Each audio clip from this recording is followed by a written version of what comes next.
Bismillahirrahmanirrahim. Assalamualaikum warahmatullahi wabarakatuh. Waalaikumsalam warahmatullahi wabarakatuh. Innal hamdalillah nahmaduhu wa nasta'inuhu wa nastaghfiruh wa na'udzu billahi min syururi anfusina wa min sayyiati a'malina. Man yahdihillahu fala mudhillalah wa man yudlil falan tajida lahu waliyyan mursyida. Asyhadu an la ilaha illallah wahdahu la syarikalah wa asyhadu anna Muhammadan abduhu wa rasuluh. Allahumma salli wa sallim ala nabiyyika Muhammad wa ala alihi wa sahbihi wa man da'a bida'watihi wa syara ala nahji ila yaumiddin. Amma ba'du fa yaqulu subhanahu wa ta'ala fi muhkami tanzilih ya ayyuhalladzina amanu taqullaha wa qulu qawlan sadida yuslih lakum a'malakum wa yaghfir lakum dzunubakum wa man yuti'illaha wa rasulahu faqad faza fawzan 'azima. Bapak-bapak Ibu sekalian, ikhwah akhwat rahimakumullah, alhamdulillah kita bersyukur kepada Allah Ta'ala yang kembali berkenan memberikan banyak nikmat kepada sekalian, sehingga dengan nikmat Allah saja malam hari ini kita bisa kembali bertemu dalam kajian kitab Minhajul Muslim. Mudah-mudahan Allah berkenan untuk meridhoi dan berkenan mencatat upaya kita ini sebagai bagian dari ibadah kita yang mudah-mudahan nantinya bisa menambah beratnya timbangan kebaikan insya Allah. Allahumma amin. Bapak Ibu sekalian, insya Allah kita masih dalam bab pertama berkaitan dengan akidah keimanan. Sebagaimana telah kita ketahui bersama, iman itu menjadi fondasi dari keislaman kita. Sehingga iman itu oleh Allah jadikan syarat pertama bagi berpotensinya aktivitas kita sebagai hamba Allah akan jatuh ibadah. Itu iman. Orang-orang yang nggak beriman akan sia-sia semuanya. Allah ulang-ulang Al-Quran sangat banyak di tempat-tempat Al-Quran. Beberapa ayat Quran di surat-surat tertentu. Nah, namun iman yang Allah kehendaki dengan iman itu yang dengannya amal kita tercatat ibadah kalau iman kita benar. Kalau iman itu nggak benar, ya akan sia-sia adanya. Orang mengatakan beriman tidak salah, Allah gambarkan amalnya bagikan fata morgana. Ada harapan tapi ternyata sia-sia ada. Orang kehausan di padang akan lihat di depan ada air, datang nggak ada apa-apa. Allah gambar itu dalam Al-Quran surat yang ke-24 ayat 39 kata Allah, walladzina kafaru a'maluhum kasarobim biki atiyah sabudom anuma'a hatta idza jahu lam yajud syai'a. Itu orang-orang yang salah imannya disebut orang kafir Allah. Maka amal mereka bahkan karena yang kelihatannya air tapi datangi nggak apa-apa, nggak ada apa. Nah, di antara syarat kebenaran iman itu pasal yang kita bahas ini, yaitu beriman kepada nama Allah di suatu Allah dengan sesuai yang Allah kehendaki. Salah dalam mengimani juga akan berakibat amal kita akan sia-sia adanya. Kita lihat di sini, kita baca. Jadi seorang muslim beriman kepada Allah, kepada asma Allah, nama-nama yang baik, al-husna, dan yang dimiliki Allah dan sifatnya yang agung. Dengan tidak mempersekutukan siapapun dengannya di dalam asma dan sifatnya. Jadi kan inti iman itu harus mengesahkan Allah. Sedikit kita duakan Allah, maka berarti kita syirik, dosa terbesar. Iman yang menjamin kita itu aman, amal kita aman ketika kita tidak mencampurkan iman dengan sesuatu apapun. Allah sampaikan itu dengan tegas, eksplisit surat yang ke-682. Allah katakan, alladzina amanu walam yalbisu imanahum bidzulmin ulaika lahumul amnu wa hum muhtadun. Orang-orang beriman yang tidak mencampur adukkan iman dengan kesyirikan, kedzaliman, mereka saja yang aman dan mereka lah dapat petunjuk. Nah, ini dikatakan maka dengan tidak menyatukan sedikit pun dalam asma'nya, nama-nama dan juga sifat-sifatnya. Ya. Artinya tidak mengakui bahwa selain Allah punya sifat sama dengan sifat Allah. Tidak mengakui bahwa selain Allah punya nama yang mulia sebagai nama-nama Allah. Meskipun mungkin penyebutannya sama. Tapi nggak sama. Jadi sebutannya sama, misalnya Allah itu punya tangan. Makhluk punya tangan, tapi nggak sama. Kalau kita mengatakan tangan manusia sama dengan tangan Allah, itu sama. Allah mendengar. Manusia mendengar kok sama? Enggak. Kalau Allah mendengar, kita nggak tahu. Tapi Allah mendengar. Maka kita di sini mengatakan dengan tidak mentakwilnya, yaitu menginterpretasikannya dengan arti yang tidak sesuai dengan maksudnya. Allah misalnya Al-Quran banyak, sampai di Quran sampai 7 kali. Allah itu istawa bersemayam di atas arasnya. Jangan diartikan selain itu. Astawa itu kalau katakan bersemayam berarti menyamakan dengan manusia. Tidak sama. Quran banyak mengatakan Allah itu mendengar, Allah itu tertawa, Allah itu melihat. Nah itu kata-katanya sama. Tapi tidak sama cara melihat Allah, cara melihat Allah sama. Ketika Allah istawal ars, bersama di atas ars, ya kita pahami bahwa istawa tentang bagaimananya, caranya kita nggak tahu. Sekarang gaib. Jadi yang gaib itu, Allah itu gaib ya. Yang gaib itu kita hanya bisa mengartikan dengan dua saja. Pertama, kalau ada berita yang valid, Quran Sunnah saja. Kita memahami yang gaib itu dengan dua, yaitu dengan informasi yang valid Quran dan Sunnah saja. Kalau nggak ada itu, ya kita nggak boleh. Tanpa kita masukkan akal kita. Kalau yang gaib kita masukkan akal, rusak semuanya. Allah itu bersemayam di atas arsy. Wah, bersemayam berarti duduk dong. Duduk berarti nggak bisa. Ya bersemayam sesuai dengan zat Allah. Jadi sesuai apa adanya, tanpa mentakwilnya, tanpa mengartikan dengan arti yang tidak Allah kehendaki. Karena Allah nggak menghendaki selain itu. Karena Allah hanya mengatakan Allah istawa, tentang bagaimananya caranya itu bukan urusan kita. Karena gaib. Karena nggak boleh sama dengan manusia. Kemudian dan dengan tidak mentaktilkan, menafikan. Jadi kita tidak mengartikan sesuai kehendak kita. Karena kalau mengartikan sesuai kehendak itu berarti meniadakan Allah. Misalnya ada yang mengartikan Allah itu istawa, artinya Allah itu menguasai. Istaulah katanya. Ya berarti meniadakan Allah istawa dong. Jadi dengan kita mentakwil, mengartikan nggak sesuai aturan, berarti kita meniadakan sifat Allah. Padahal Allah itu sifatnya istawa, bersemayam. Kalau diartikan bersemayam itu Allah menguasai, berarti kita meniadakan bahwa Allah bersemayam. Maka tidak boleh mentakwil, nggak boleh mentaktil, meniadakan. Dan tidak boleh mentasbih, menyamakan dengan manusia. Allah bersemayam, manusia bersemayam juga kok. Teman nggak sama. Karena Allah itu walam yakul lahu kufuwan ahad. Tidak ada yang menyamai Allah SWT sama sekali. Jadi tidak mentakwilkan, mengartikan sesuai kehendak kita yang tidak sesuai yang Allah kehendaki, dan tidak meniadakan. Karena dan mentakwil berarti meniadakan. Misalnya Allah itu turun ke langit bumi. Maksudnya bukan begitu. Kalau katakan turun berarti sama. Antum bayangkan bahwa manusia sama. Manusia itu makhluk. Bukan. Allah turun itu sesuai sifat Allah. Sesuai kemuliaan Allah. Caranya gimana? Nggak tahu. Tapi pernah turun. Kalau diartikan turun itu maksudnya mendekat. Berarti meniadakan sifat Allah turun.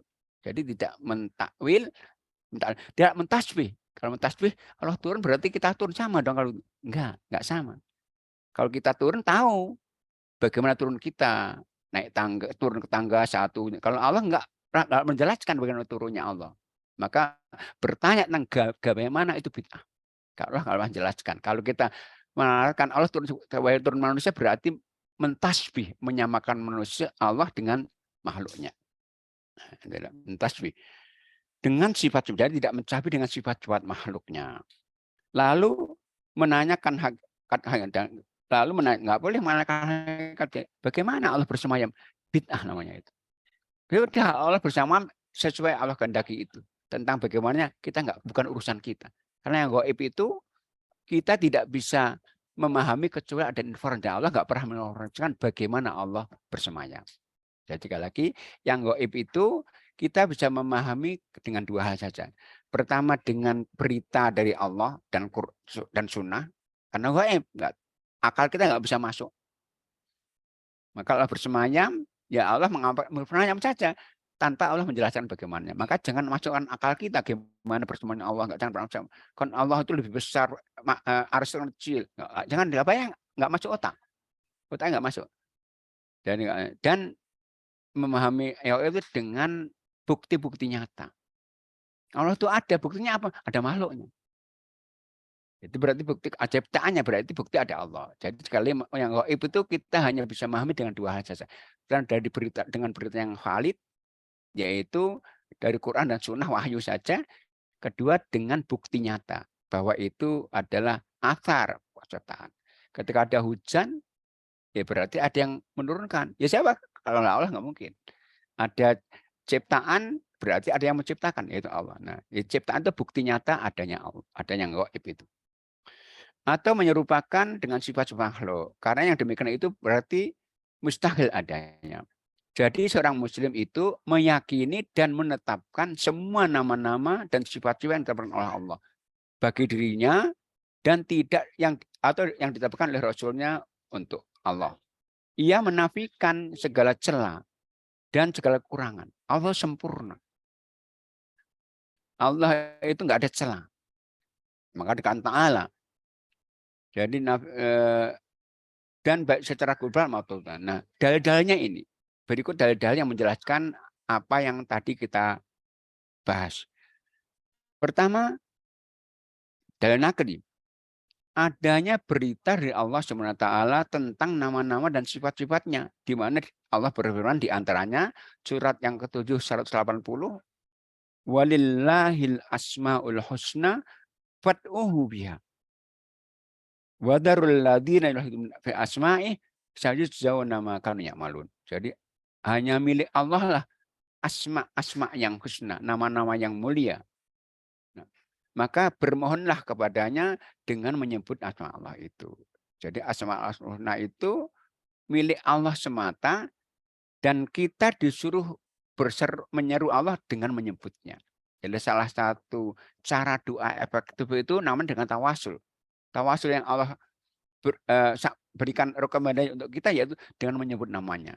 Ya, misalnya kita berdoa, ya Allah, aku bersaksi bahwa Engkau adalah Al-Malikul Quddus Salamul Mu'minul Muhaimin, kemudian kita berdoa. Itu namanya tawasul dengan asmaul husna. Karena Allah katakan walillahil asmaul husna fad'u biha. Bagi Allah lah asma yang husna, maka bermohonlah kepada Allah dengan menyebutnya. Itu dalil yang pertama. Dalil yang berikutnya, Allah mengatakan, Qul Allah awid'ur rahman ayyamma tad'u falahul asma'ul husna. Katakanlah, serulah Allah atau serulah Ar-Rahman yang Maha Pengasih, dengan nama-nama saja kamu seru, dia mempunyai asma husna, nama-nama yang terbaik. Nah, itu di antara dalil-dalil yang menegaskan Allah punya asmaul husna. Tentang jumlahnya yang Nabi sebut itu 99, tapi itu tidak. Nabi sebutnya ada yang tidak disebutkan, lebih dari itu. Kita baca Allah SWT telah menegaskan bahwa dirinya Allah Maha mendengar, As-Sami, Maha melihat, Al-Basir. Nah, ini kan manusia juga mendengar kok. Manusia juga melihat kok. Iya, tapi itu sebutan. Tapi caranya berbeda. Allah nggak sama dengan cara bagaimana melihatnya, bagaimana mendengarnya. Tapi harus tetapkan bahwa mendengar itu dengan tidak mentakwilkan. Kemudian Allah mendengar, iya mendengar. Kalau kita katakan Allah nggak mendengar berarti menandakan Allah. Atau maksudnya mendengar itu begini, nggak bisa kita takwilkan. Kita artikan yang sesuai mau kita. Maha mengetahui dan lebih baik Al-Hakim, Al-Alim, Maha kuat, Al-Qawi, lebih berkasa, Al-Aziz. Maha lembut, Al-Latif, lagi maha mengetahui segala sesuatu yang tersembunyi, Al-Khabir. Maha mensyukuri, lagi maha penyantun. Manusia penyantun, tapi Allah juga penyantun. Samatan sebutannya, tapi caranya bagaimana nggak sama. Kalau manusia caranya menyantun kita tahu, tapi Allah kita nggak tahu bagaimana cara menyantun Allah. Bagaimana mengkaifikakan, membagaimanakan Allah, sifat Allah itu nggak boleh. Karena Allah nggak pernah memberitakan kepada kita bagaimana berkata, bagaimana tertawa, bagaimana bergembira. Maha mengukuri, Maha Pengampun, Maha Penyayang. Sesungguhnya Dia telah berbicara kepada Nabi Musa. Kan kata Allah, wa kallamallahu Musa, kan Allah berbicara dengan Musa dengan pembicaraan. Bagaimana caranya? Jangan tanya. Tapi awal bicara, iya, karena sifat itu yang mensifati Allah sendiri. Kita nggak boleh meniadakan. Allah mensifati dirinya, berbicara, ya udah, jangan protes. Jadi maka itu ada kaidah begini. Ada beberapa kaidah ayat ya.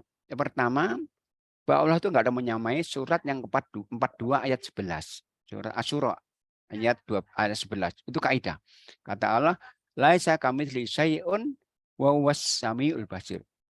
Enggak ada yang menyamai sesuatu pun kepada Allah, dan Allah Maha Pendengar, Maha Melihat. Allah mendengar, tapi enggak sama. Karena si ayat awalnya enggak ada yang menyamai sesuatu. Yang pertama. Yang kedua, bahwa yang gaib itu banyak, itu Al-Qur'an surat 6 ayat 59, wa indahu mafatul ghaibi la ya'lamuha illa huwa. Dan kunci gaib itu di Allah, enggak mengetahui kecuali Allah saja. Yang gaib itu hanya bisa kita terima kalau ada berita yang valid, Quran dan Sunnah itu. Maka jangan masukkan akal kita. Allah itu bersemayam berarti Allah itu menguasai. Jangan akal kita. Allah turun, kalau Allah turun berarti naiknya kapan? Akal nggak masuk. Nggak boleh masuk akal. Kemudian yang ketiga, ada ayat yang sangat tegas dalam surat 21, 23. Kata Allah, la yus'alu amma yaf'al. Allah tuh nggak boleh ditanya, kenapa begini? Kenapa berbicara? Kenapa turun? Kenapa terang? Nggak boleh ditanya. Kata la yus'alu, Allah nggak ditanya. Jangan protes, nggak boleh protes kepada Allah. Sementara Allah itu punya kehendak. Quran banyak kan, innallaha yaf'alu ma Allah berbuat sesuai kehendaknya. Jangan protes, kalau nggak tanya, karena begini kemarin. Semua untuk kebaikan kita. Itu kaidah ya. Jadi sekali kaidah, sekali lagi untuk sifat Allah, jangan pernah kita masukkan akal kita. Nggak akan sampai.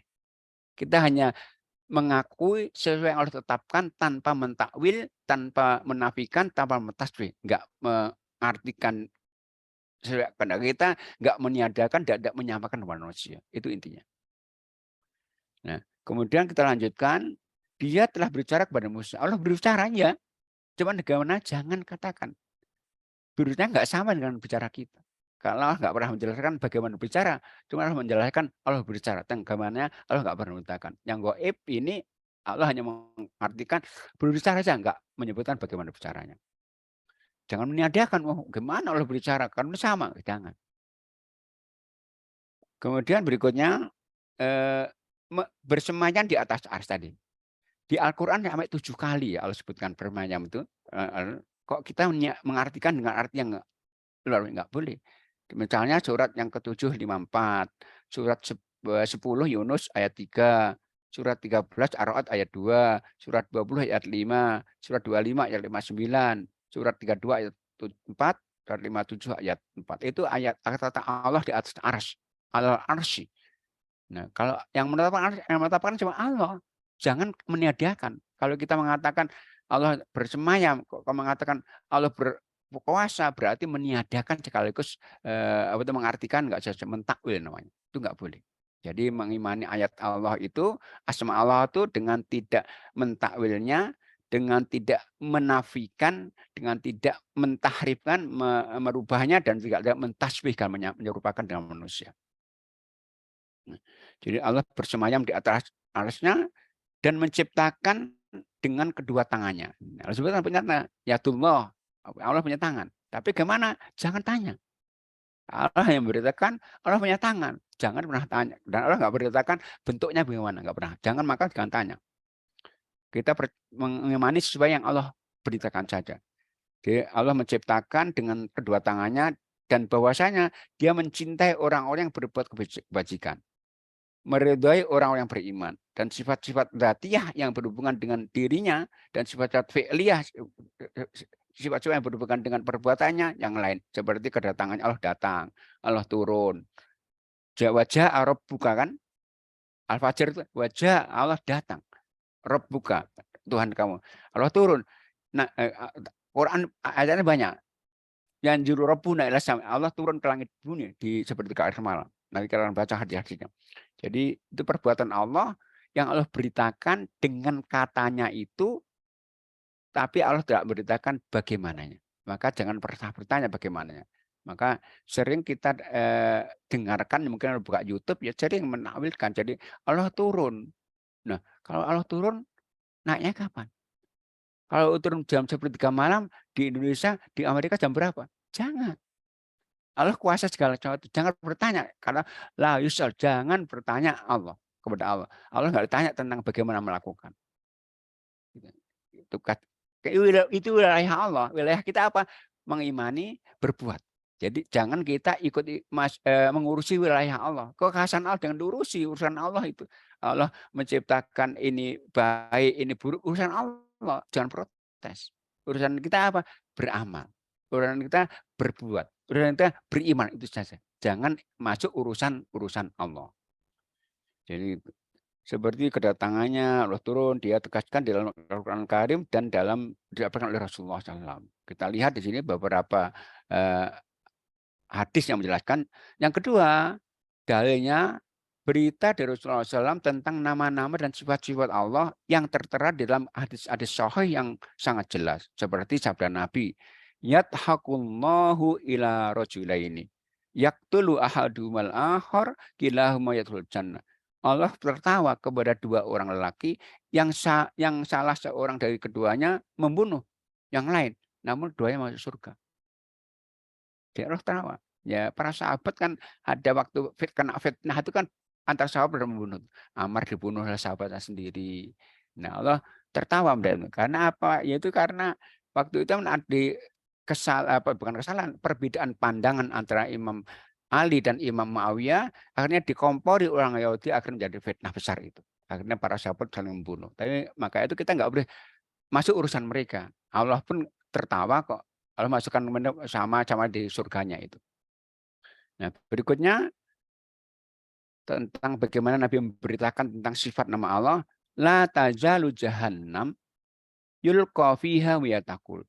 Neraka jahanam terus diisi dengan penghuni-penghuni baru. Jahanam berkata, apakah masih ada tambahan? Hal mim mazid. Quran mengatakan surat Qaf ya. Hal mim mazid. Apakah ada tambahan? Hingga Allah Rabb yang Maha Agung meletakkan kakinya padanya. Nah, Allah punya kaki. Bagaimana bentuknya? Jangan tanya. Kita mengimani berita Allah, Allah punya kaki. Allah nggak menjelaskan bagaimana bentuknya. Udah, jangan menambah-nambah masuk akal kita, jangan masuk. Saya ulang-ulang ini karena apa? Karena di seberang banyak yang menakwilkan ini. Artinya masalah gaib tapi akalnya masuk. Nggak bisa. Gaibnya tahu Allah saja. Kalau ada berita baru, kalau ada berita jangan menakwilkan, jangan masukkan akal kita. Nggak sampai kita. Jadi Allah itu Maha Agung meletakkan kakinya padanya. Dalam riwayat disebut telapak kakinya. Maka merapatlah bagiannya yang satu dengan bagian yang lain. Ya, itu saja kita percaya tanpa harus memasukkan akal itu bagaimana. Nah, berikutnya Nabi mengatakan hadis sahih Bukhari Muslim ini. Yanzilu rabbuna ila sama'i dunya kulla lailatin hina yabqatul lailul akhir.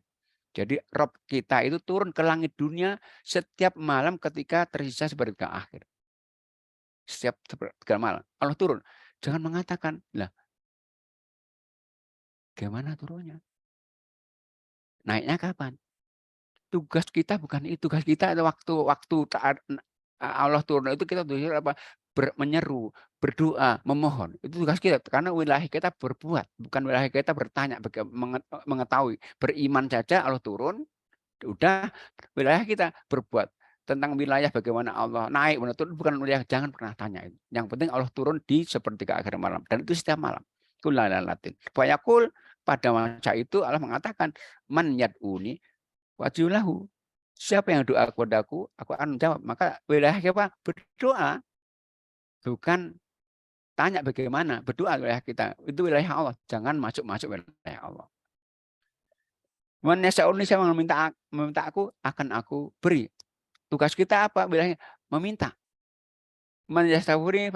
Siapa yang memohon ampun, tugas kita mohon ampun. Bukan masukkan akal kita tentang bagaimana dan jam berapanya.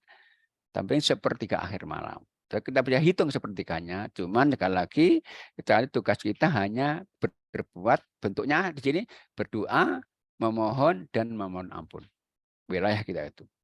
Nah, berikutnya Nabi juga menjelaskan tentang bagaimana sifat Allah.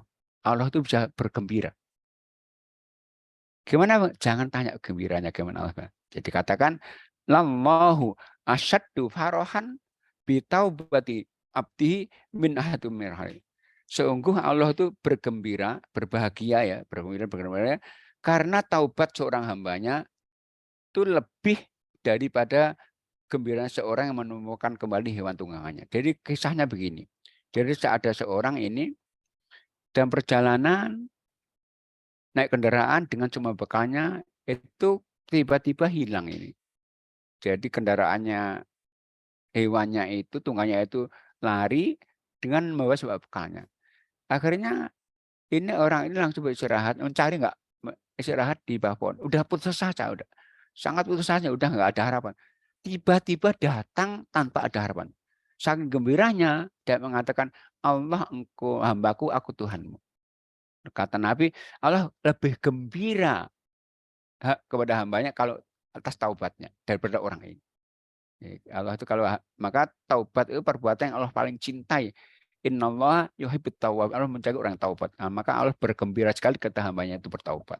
Allah bergembira tentang bagaimana jangan tanya. Kemudian pernyataan Nabi lain kepada seorang budak wanita, Ainallah, di mana Allah? Maka budak mengatakan bersama di langit. Qala waman ana, siapa saya? Maka budak mengatakan anta engkau adalah Rasulullah. Maka Nabi mengatakan atikha fa inna, merdekakan budak ini kepada tuanya karena sudah mukminah. Jadi di sini hadisnya Muslim ini. Hadis Muslim itu sepakat ulama sahih. Nah, tiba-tiba sekarang ada orang itu hadisnya lemah itu. Aneh itu. Ulama hadis semuanya sepakat. Jadi dua kitab yang paling sahih Al-Qur'an itu Bukhari dan Muslim. Semua sepakat itu sahih. Kok sekarang gara-gara nggak sesuai dengan pemahamannya Allah di langit nggak sesuai maka lemah itu. Aneh. Sekali lagi kalau Nabi menceritakan tentang itu ya udah percaya saja. Nggak usah ditakwil-takwil. Kemudian berikutnya juga ada berita dari Nabi ini yakbidullahul ardo yaumal qiyamati wayat ya wayat sama biyamini itu menyakul anal maliku aina mulukal ardi. Pada hari kiamat nanti kelak Allah akan menggenggam bumi dengan menggulung langit dengan tangan kanannya. Nah, udah percaya bahwa Allah nanti akan menggenggam. Gimana? Jangan masukkan akal kita. Karena Allah nggak sama dengan manusia. Kalau kita mengatakan bagaimana, berarti kita menyamakan dengan manusia. Karena manusia kita tahu bagaimana, teman Allah nggak pernah memberitakan bagaimana. Bagaimana tertawanya, bagaimana menggulungnya, bagaimana memegangnya, bagaimana kakinya nggak pernah. Jadi kalau kita menanyakan bagaimana, berarti menyamakan manusia. Nggak sama. Allah turun ke bumi, turunnya jangan dibayangkan. Yang penting Allah turun, kita percaya itu saja. Tugas kita berdoa, istighfar. Itu dalil yang kedua. Dalil yang ketiga yaitu pengakuan kaum as-salaf as-soleh. Yang disebut as-salaf as-soleh itu 3 generasi pertama ya. Yaitu para kholaf itu rahnya. Yaitu generasi sahabat, tabiin, tabi itu generasi terbaik. Nabi mengatakan khairul korni khairul korni tsummal ladzina sebaik-baik apa tuh generasiku setelahku dan setelahku 3 generasi awal itu kalau salaf. Jadi pengakuan kaum salaf soleh dari generasi sahabat, tabiin dan para tokoh mazhab 4 itu mengatakan apa? Tentang sifat-sifat Allah dan mereka tidak menakwilkannya. Tidak mengartikan sesuai kehendak mereka. Tidak pula menolaknya, nggak pernah menolak. Allah nggak turun kok, Allah itu nggak bersemayam, nggak menolak. Dan atau mengeluarkannya dari makna lahirnya. Jadi mempercayai apa adanya. Karena itu wilayah kita iman saja. Tentang bagaimana Allah ketika bercerita, iman saja, nggak usah kita masukkan akal kita. Tidak seorang pun dari sahabat Nabi yang mentakwil salah satu sifat Allah. Atau mengatakan bahwa zahir sifat itu bukan yang dimaksudkan. Mentakwil berarti. Akan tetapi mereka beriman kepada maknanya dan mengartikannya sebagaimana zahirnya. Karena gaib kita hanya percaya dengan yang diberitakan Allah. Yang itu saja, jangan masukkan akal kita. Mereka mengetahui bahwa sifat-sifat Allah itu tidak seperti sifat makhluk. Maka dari itu ketika Imam Malik ditanya tentang firman Allah surat Thaha ayat 5, Ar-Rahman al-Istawa, Rob yang maha murah bersemayam di atas. Maka ditanya, kata beliau begini, istiwa maklum. Istiwa itu diketahui, bersemayam artinya. Wal kaifu majhul, tentang gimana itu nggak pernah diberitakan. Majhul, nggak ketahui, karena Allah nggak beritakan. Wal soal dan ditanya bagaimana Allah bersemayam itu bid'ah. Itu salah ya para imam mazhab, Imam Malik. Jadi Imam Malik pernah tanya itu tentang arti dari surat Thaha 5 itu. Mengatakan istiwa ketahui kok artinya bersemayam. Tentang bagaimana itu majhul, nggak pernah diberitakan. Nggak ketahui kita. Tanya, itu bid'ah. Imam Syafi'i juga pernah mengatakan, Imam Syafi'i ini, aku beriman kepada Allah dan kepada sesuatu yang datang dari Allah sesuai dengan maksud yang diinginkan Allah. Dan aku beriman kepada Rasulullah dan kepada sesuatu yang datang dari Rasulullah sesuai dengan maksud yang diinginkan Rasulullah. Artinya tanpa menakwil, tanpa mentakdir, tanpa mentasbih. Imam Ahmad bin Hanbal juga mengatakan, ini murid Imam Syafi'i. Imam Malik itu gurunya Imam Syafi'i, kemudian Imam Syafi'i gurunya Imam Ahmad. Imam Ahmad bin Hanbal juga mengatakan, berkaitan dengan sabda-sabda Rasulullah seperti sesungguhnya Allah turun ke langit yang terendah dan bahwasanya Allah dapat dilihat pada hari kiamat. Allah takjub, tertawa dan marah, meridhoi, tidak menyukai dan mencintai. Beliau berkata, kami beriman kepada semua itu dan membenarkannya. Tanpa takyif, tanpa membagaimanakan maksudnya, dan tanpa mempertanyakan makna hakikatnya. Maksudnya apa? Percaya aja udah wilayah kita, beriman saja. Maksudnya adalah kita beriman bahwasanya Allah turun, yanzil, dan dapat dilihat kelak di hari kiamat nanti. Bagi yang beriman, yang masuk surga, bisa melihat Allah nanti.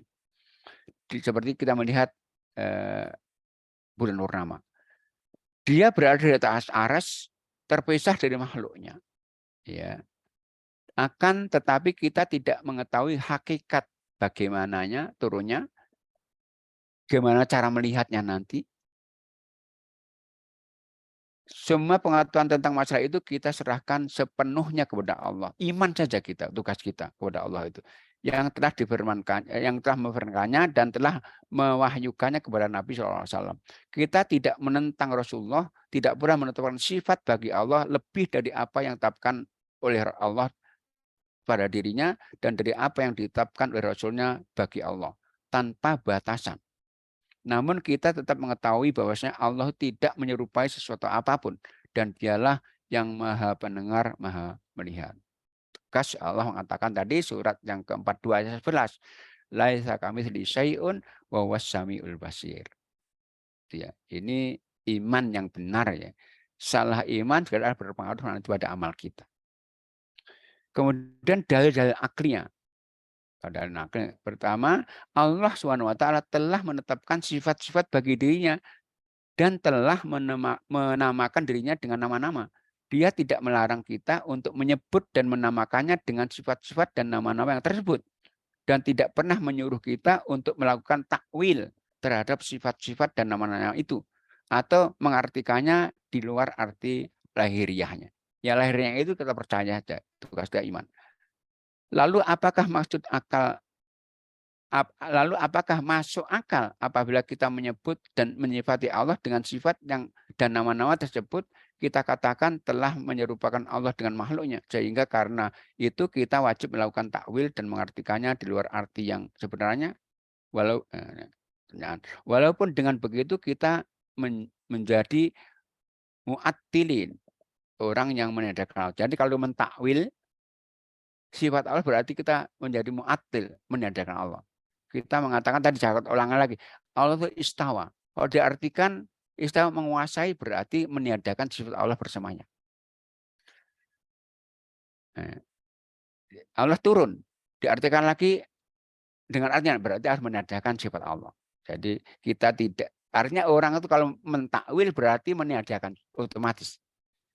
Jadi kalau mentakwil berarti meniadakan otomatis. Jadi kita nggak mentakwil dan nggak meniadakan sekaligus.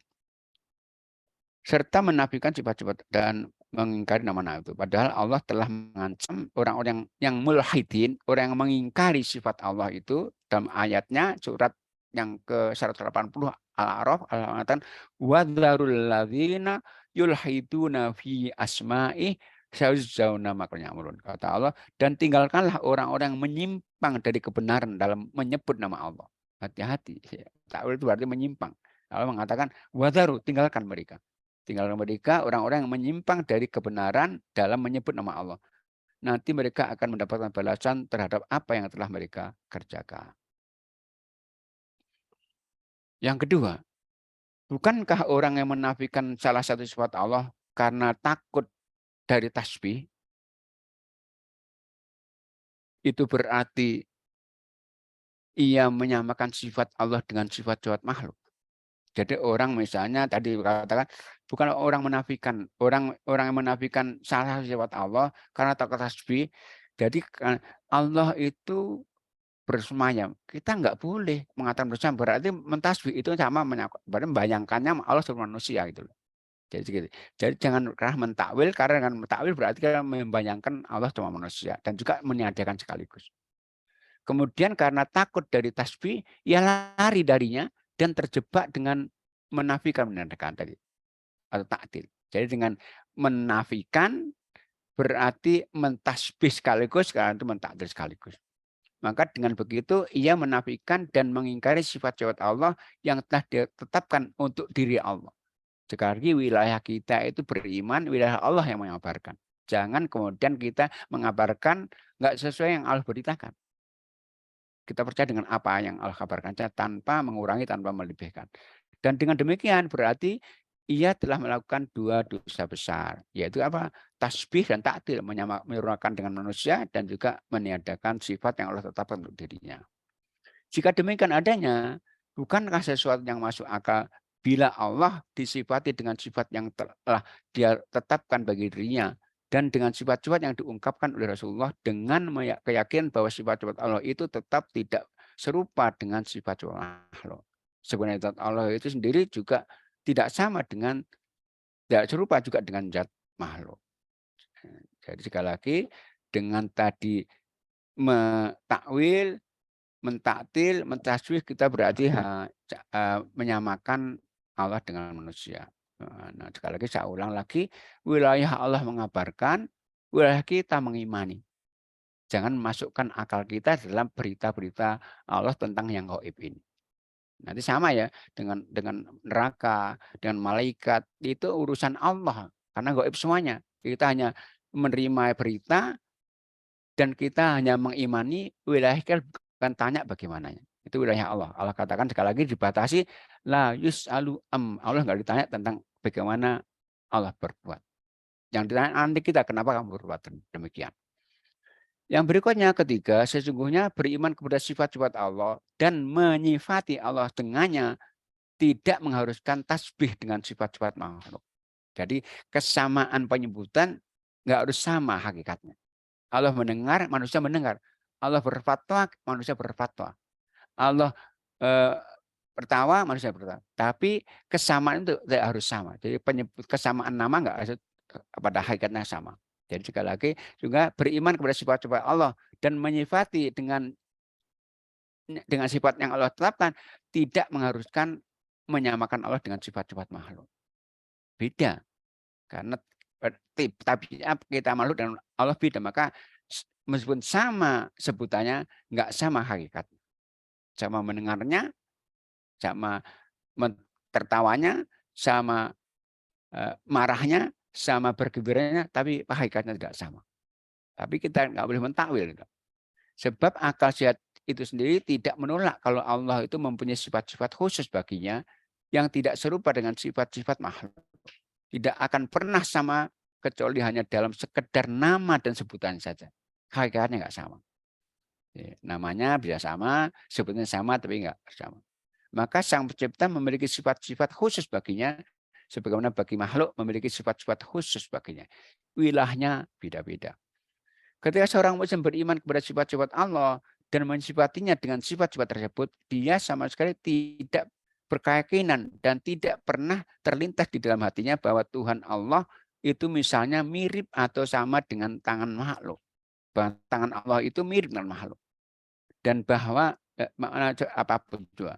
Yang demikian itu karena Sang Pencipta Allah sangat berbeda dan tidak sama dengan makhluknya. Baik pada zatnya maupun perbuatannya maupun sifat-sifatnya.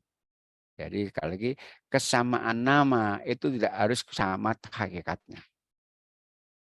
Allah berfirman dalam Al-Quran surat yang kita hafal bersama Al-Ikhlas, Qul huwallahu ahad. Allah itu Isa. Allahus samad. Allah itu tempat bergantung. Lam yalid walam tidak pernah beranak. Walam yakul ini. Walam yakul lahu kufuwan ahad. Dan Allah itu tiada seorang pun yang setara dengannya. Itu enggak boleh menyamakan. Itu penegasan dari ayat yang kita baca tadi, yaitu surat yang ke-42 ayat 11. Laisa kamitslihi syai'un. Enggak ada yang menyerupai sama sekali. Nah, itu kurang lebih ya masih ada waktu cukup, belum terlanjutkan. Monggo kalau ada yang bertanya silakan. Ini berikutnya kaitan rukun iman. Dari rukun iman, rukun Allah dan rukun malaikat nanti. Monggo Bapak Ibu sekalian mungkin ada yang menambahkan, ada yang bertanya, waktu kesempatan saya berikan pada. Monggo Ramadan. Alhamdulillah, jazakallahu khairan Ustaz atas penyampaian materinya, mencerahkan kita semua perihal akidah ini di bab 1 Bapak Ibu sekalian terkait iman kepada asma wa sifat Allah Subhanahu wa taala. Pertanyaan dapat disampaikan melalui chat atau raise hand terlebih dahulu sehingga bisa langsung berdialog dengan Ustaz. Sambil menunggu mungkin Ustaz dari Bapak Ibu sedang menulis di chat atau mungkin nanti raise hand. Perihal pernyataan yang tadi itu kan populer sekali di YouTube dan ternyata itu tidak benar ya Ustaz. Iya. Jadi ada ya boleh kita sampaikan itu salah satu dai-dai yang kondang. Iya. Jadi ternyata pemahamannya Ar-Rahmanu 'alal 'arsy istawa, menurutnya harus istaula katanya begitu. Kalau istilah berarti kan meniadakan. Betul, yang tadi. Dan mudah-mudahan dengan penjelasan dari Ustadz ini bisa meluruskan apa yang disampaikan oleh beliau itu, karena manusia juga tidak luput dari kesalahan. Benar. Ya. Walaupun mungkin terlihatnya hafal ayat ini posisinya di sini, posisinya di sini. Tapi ternyata ada hal-hal yang mungkin harus dinasihati mungkin dari Ustaz. Karena sekali lagi masalah gaib itu kita hanya menyerahkan berita kepada Allah saja. Agar kita nggak bisa masuk gitu. Baik. Di wilayah Allah itu menyampaikan, udah kita mengimani saja gitu. Dengan tidak masukkan akal kita. Dan di salah satu lagi satu dialog atau podcast tertentu dari beliau-beliau juga ada 2 orang katanya yang tadi Ustadz sampaikan, kalau Allah turun naiknya kapan? Kalau turunnya sedang di Indonesia lalu di Amerika bagaimana katanya begitu. Jadi hal-hal yang mungkin kurang tepat dalam hal pemahaman akidah Ustadz ya. Baik, jadi kalau itu ditanyakan, nanti anak-anak juga di tanggal 9 besok itu di Arafah itu ratusan orang ya. Ratusan ribu orang berdoa, masing-masing diterima. Cara memberikan satu-satu gimana nanti? Bukan wilayah kita beriman, Allah memberikan kepada semua yang doa tentang kan. Jadi sekali lagi memang iman itu harus hati-hati benar. Wilayahnya iman itu banyak yang gaib. Jadi rukun iman 6 itu rata-rata gaib loh ya. Allah gaib, malaikat gaib, akhirat gaib, qadar gaib. Yang gaib itu rawan sekali. Karena apa? Bisa masuk akal kita. Macam-macam gaib yang tahu hanya Allah saja. Makanya gaib itu tahunya 2 saja. Dengan berita yang valid, yang kedua dengan bukti nyata. Kita tahu macam malaikat. Malaikat itu tugasnya antaranya adalah malaikat maut. Percaya ada buktinya apa? Ada yang mati. Nah, malaikat tugasnya turun hujan. Kita tahu berita dari Nabi bahwa ada malaikat tugasnya menurunkan hujan, tapi buruknya turun hujan. Hanya itu saja. Jangan masukkan akal dalam wilayah keimanan atau yang gaib.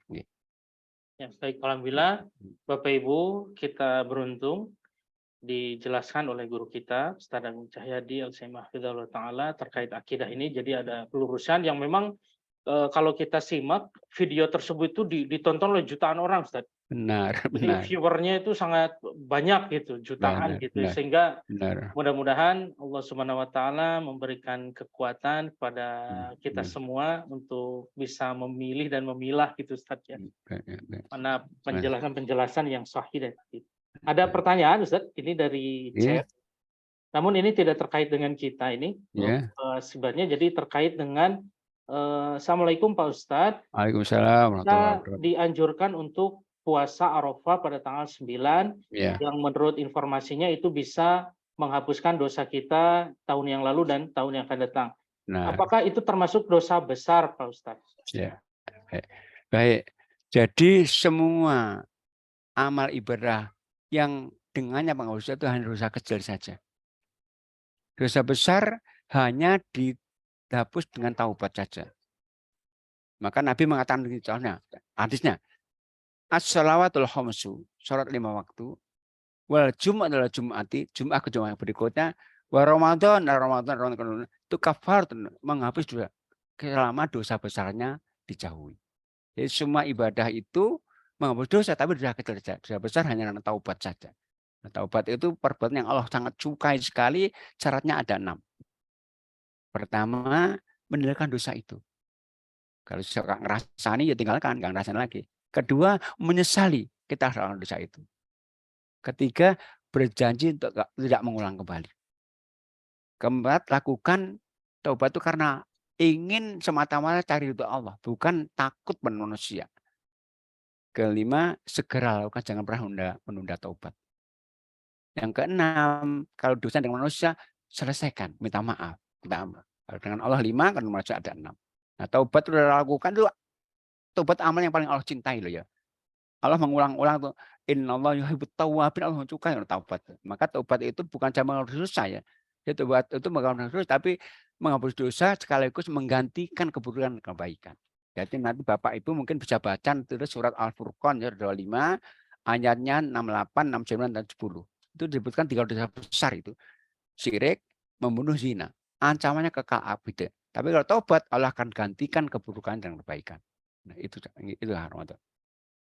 Baik, alhamdulillah. Sepertinya tidak. Oh, ada satu lagi Ustadz, mohon Nggih, maaf. nggih, nggih. Assalamualaikum Pak Ustadz, mohon maaf Waalaikumsalam, bertanya di nggih, luar topik mengenai nggih. kurban.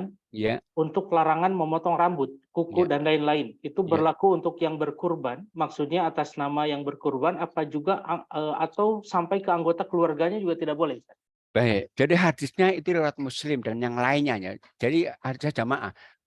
Muslim, Tirmidzi, Nasai, Abu Dawud, selain Bukhari saja. Hadisnya begini.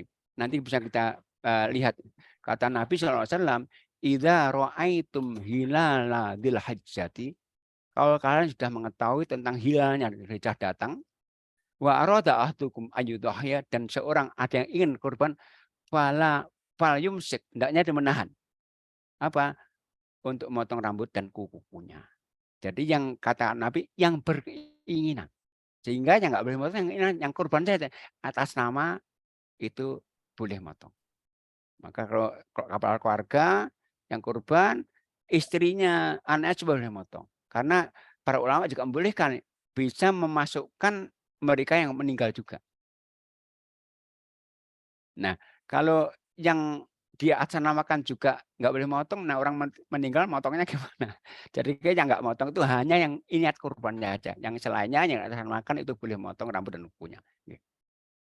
Baik, alhamdulillah. Sepertinya ini pertanyaan terakhir, Ustadz, Nggih. dari para jamaah Heeh, dan melalui medsos juga tidak ada masuk. Mudah-mudahan bisa dipahami, iya. terutama terkait akidah tadi yang disampaikan oleh Ustadz supaya bisa diluruskan untuk kita semua.